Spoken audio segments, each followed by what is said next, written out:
Well, it happened again. I got lost in the mine. It's been so long since I got out. The tracks have faded, and I'm feeling weak these days. Associated idea and mother context haven't come to visit me for ages. I guess I'm being forgotten. Oh, ho, ho, ho, ho, ho. When I don't get out of the mind after a while, I start to decay, getting weaker and weaker, until I fade out of existence. Oh, what will I ever do? Oh, who are you? I'm Professor Retrieval, here to remind you that you are not decaying. You see, when new memories are entering the mind, they sometimes make it more difficult for old memories to get out. It's called interference. Interference? What does that mean? When you form a memory like what you ate for breakfast, and then you have 20 more breakfasts, that breakfast 20 days ago becomes more and more difficult to retrieve. It's like there are too many of you, and you're all getting in each other's way. Well, why do some memories seem to never be forgotten? It's because some memories are special, and I guess you're not special anymore, Data. Oh, that doesn't feel very good. I used to be special. The mind used to call me for all sorts of things. Research meetings, exams, and social gatherings. But then the mind had to go and bring in all that new data to replace me. Now I'm lost, and I'll never find my way out. Like my father said to me when I was crying as a kid, "Stop it! You're thinking about this all wrong. Remember, no memory is an island. Just because you're specifically not being remembered doesn't mean you're not still having an impact." Really? Whatever do you mean? All those other memories being added are now building off of older memories like you. You were a real trailblazer, kid, setting up paths for later generations of memories. Every new memory has a piece of you in them. Wow, I feel so special now. Oh no. Hello. The mind never forgets me. Hey, did you know that your head loses more heat than the rest of your body? And that goldfish only had 5-second memory? And if you touch a baby bird, the parents will abandon it? Wait here, Data. It looks like I've got to engage in some good old-fashioned Freudian repression. Ha ha ha ha ha! I'll be right back. And it's just imagination of the mind.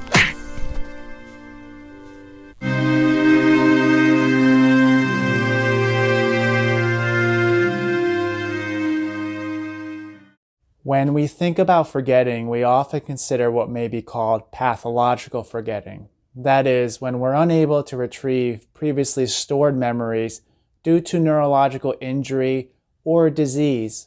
Other times, when talking about forgetting, we're not referring to memory, but rather lapses in attention.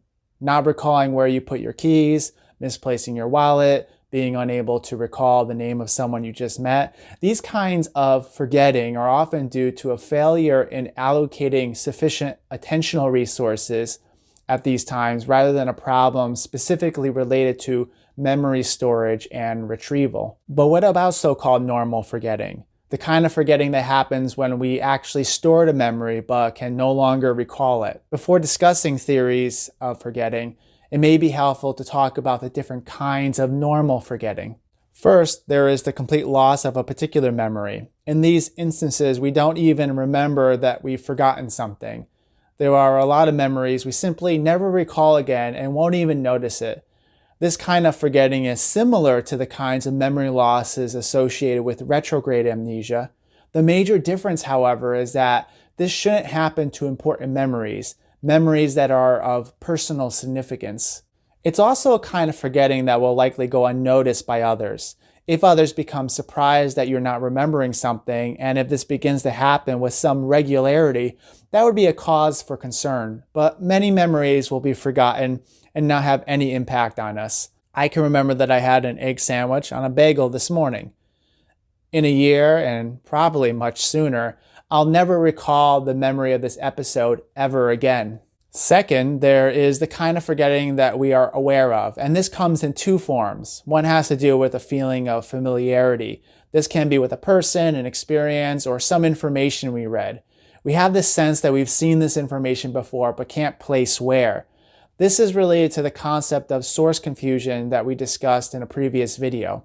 Another kind of forgetting is when we know that we know something, but can't retrieve it right away. This is sometimes called the tip of the tongue phenomenon. We're thinking of someone's name, but can't quite pull it out of our minds. We might even be able to recall the first letter or sound, but not the rest. It leaves us with a nagging feeling that we want to resolve. Often it's not until we stop thinking about it that the name suddenly comes to us later that day or in the next morning. These retrieval difficulties are quite common and tend to increase with age.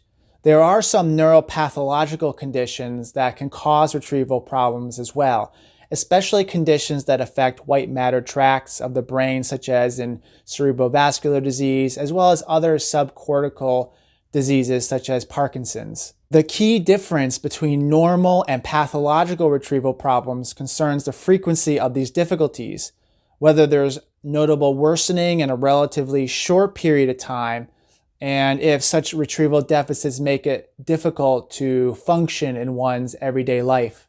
So why does normal forgetting occur? Different theories have been proposed, each of which might help explain each kind of forgetting that we've previously described. The decay theory of forgetting proposes that memories fade with the passage of time. If you don't use it, you lose it.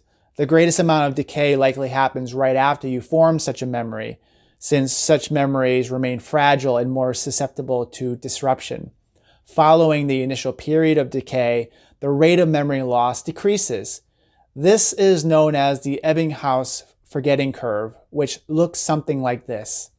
As you can see, there is a precipitous drop-off of retained information immediately following exposure to that information, but as time goes on, we tend to forget less and less until the curve begins to flatten and we're left with the information that we'll likely hold on to for a long period of time.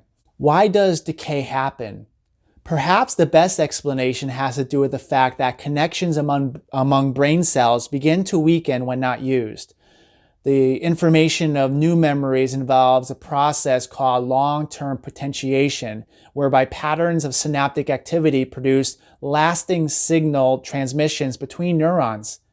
This is a kind of plasticity whereby the brain rewires itself in acquiring new memories. Such a process is facilitated by the brain structure called the hippocampus. When such information is not being rehearsed, such connections among neurons may begin to weaken, and this is expressed cognitively as the loss of a memory. A second explanation is interference theory.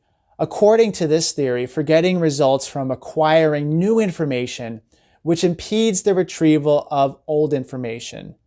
This is known as retroactive interference. A good example of this is when my university requires me to change my password every 3 months, and then for some reason I have to use my old password to access something. I find myself having trouble remembering my old password and can only think of the new one.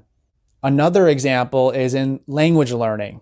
I've been studying Spanish for many years, and then about 5 years ago I began studying French, mostly for my research. However, there are many occasions when I still have to speak Spanish, and I've noticed that I sometimes have trouble quickly recalling this language and frequently slip into French instead. Since these languages have many similarities, especially in grammar, they interfere with each other more. For example, to say in English, have you thought about buying the bottle for Dad's birthday? In Spanish, I might say, ¿Tú has pensado en comprar la botella para el cumpleaños de papá? Whereas in French, I might say, ¿Tú has Pensez acheter la bouteille pour l'anniversaire de papa? It's this interference that likely leads to retrieval failures. When the mind is retrieving information, it has to search through its index of stored knowledge quickly, especially for something like language. Because memories are connected to each other through complex networks, being presented with one thought is likely to cause other detectors to fire. There is also the primacy effect. Information I'm more recently exposed to is likely to fire quicker. So I've been exposed to French more recently. If I'm trying to express myself in Spanish, those connected and primed French detectors are more likely to be retrieved and can make it difficult to access specific information that I'm looking for, namely the Spanish words. We are our memories. They form the foundation of our personal identity and sense of self. We've also learned that memories change and can be forgotten. Since our memories are plastic to some extent, so is our identity. It is not only our memories that define us, but also our forgetting. Most of us have no recollection of the first 4 to 5 years of life, and yet so much of who we are was shaped in those early years. Those forgotten memories leave an invisible trace in us, continuing to live on inside of us, outside of conscious awareness. This forgotten past shapes us to this day and directs our actions, informs our desires and our hopes in the future. Consequently, there is a space of unknowability at our center. While some may see this as a problem, I see this as facilitating a proper distance from ourselves, to recognize that there's a distinction between the self I can remember and the self that I truly am. And that self is always wider, more mysterious, and more incomprehensible than my recollected memories allow for. The world today demands we identify ourselves with some label that supposedly defines us, and while labels can serve us a positive social function, they also risk reducing us to less than who we really are. And so, we must also remember what we can't remember, what makes every conscious memory late. That before my memory is the incomprehensible excess of my existence that overflows my memories, rendering me always more than I am and more that could be thinkable.